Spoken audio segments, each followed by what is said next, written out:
All around the world, central bank digital currencies are either in pilot scheme or executive order stage in the States, or they're floating under the radar. Every person that I come in contact with in the public, I ask them, do you know what a CBDC is or a central bank digital currency? And nobody knows. The central bank digital currency is basically what we have now. So it's fiat currency, but it's going to be entirely digital, which means absolutely in the control of the government and the central banks. Such a system would give the state full access to the details of all transactions, as well as the ability to cut off an individual's money supply with the flick of a digital switch. The CEO of the Bank for International Settlements recently told the world that the great thing about central bank digital currency was that they could track every transaction. We tend to establish the equivalence with cash, and there is a huge difference there. For example, in cash, we don't know, for example, who's using a $100 bill today. We don't know who is using a 1,000 peso bill today. A key difference with the CBDC is that central bank will have absolute control on the rules and regulations that will determine the use of that expression of central bank liability. And also, we will have the technology to enforce that. What he just told you is if you're not allowed to buy chocolate, your money won't work to buy chocolate. If you're not allowed to go more than 5 kilometers from your home, your car or your money won't work more than 5 kilometers from your home. And those rules can be dictated and controlled at a phenomenally central level. Central bank digital currencies are programmable. So it essentially means that it's a much easier way to push agendas, political agendas. For example, the World Economic Forum is talking about implementing a carbon allowance. So every individual will be given a certain amount of carbon that they are allowed to emit into the atmosphere. With a central bank digital currency, this becomes far more efficient because with a click of a button, you literally just program the money. And so if for whatever reason you buy too many burgers, too many sausages one week, when you go to fill up your car, your money could be cancelled. It could get declined simply because you use too much of your carbon allowance, essentially. Or even if you go to buy a plane ticket, it could get cancelled. So it's much easier to push forward political agendas and political ideologies when you have money which is programmable with just a click of a button. It actually gives government pretty much total control over our lives because they can just press a button and close our bank accounts. No, they wouldn't do that now, would they? Well, think about it. Those Canadian truckers, they were legally and lawfully going about their business driving trucks, but legislation came in demanding that unless they'd been double vaxxed, they couldn't continue in their cabins doing long-distance lorry driving. And they protested, and in the end, their bank accounts were closed down by the Canadian government. Canadian Prime Minister Justin Trudeau invoking emergency powers against the truckers who are protesting vaccine mandates. Banks can now freeze their personal accounts.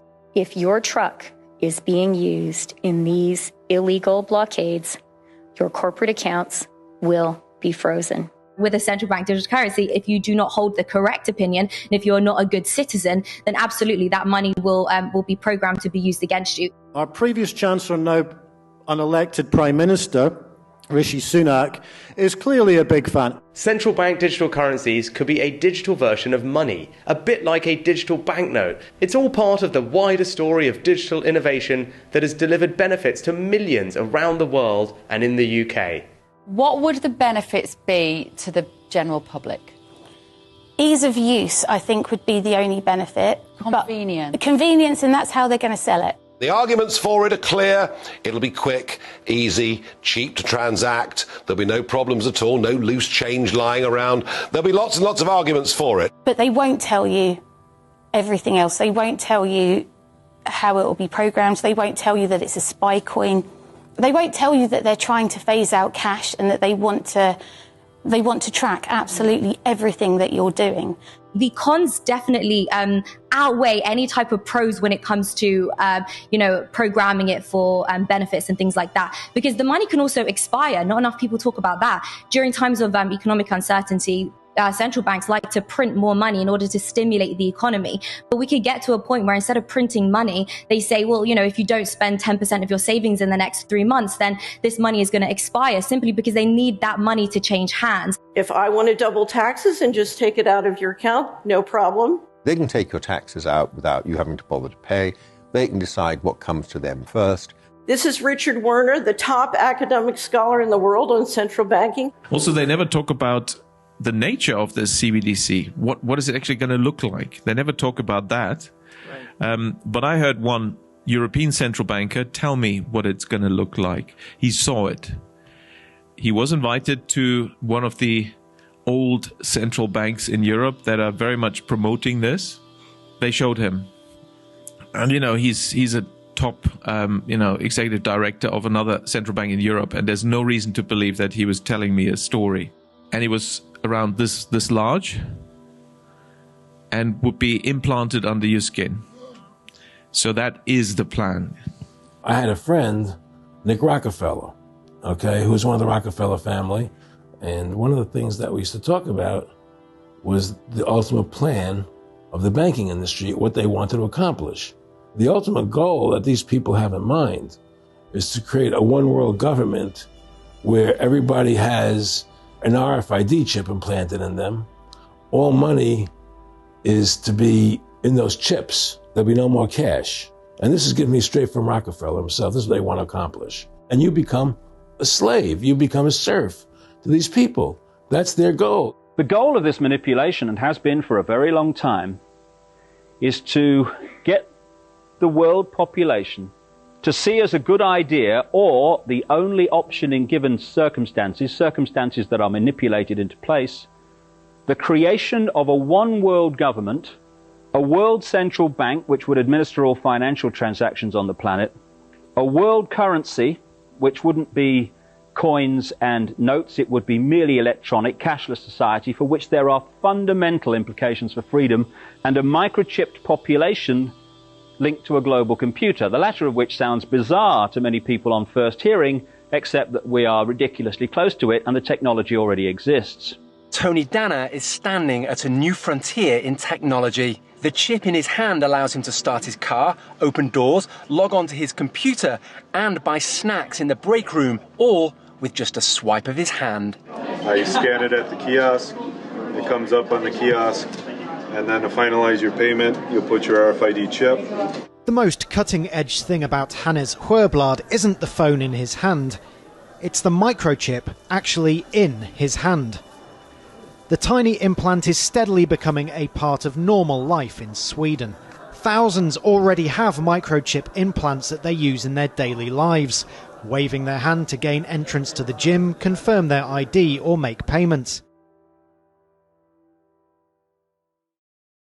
What they're trying to do is take the financial system all digital.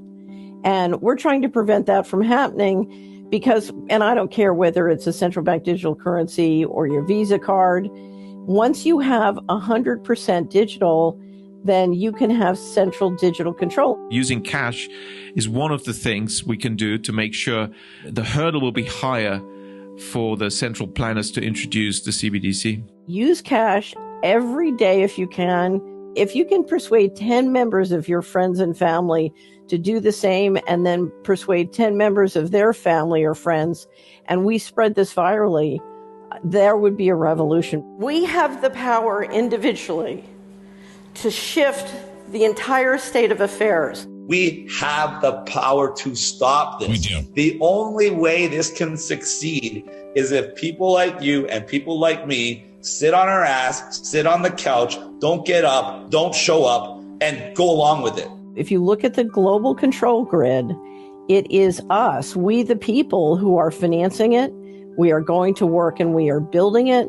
We are spending money in it. We are supporting it. We are supporting the people who are leading it. And we have the power to stop because they are few and we are many. And if we just stop helping, they can't do it. Everybody has power.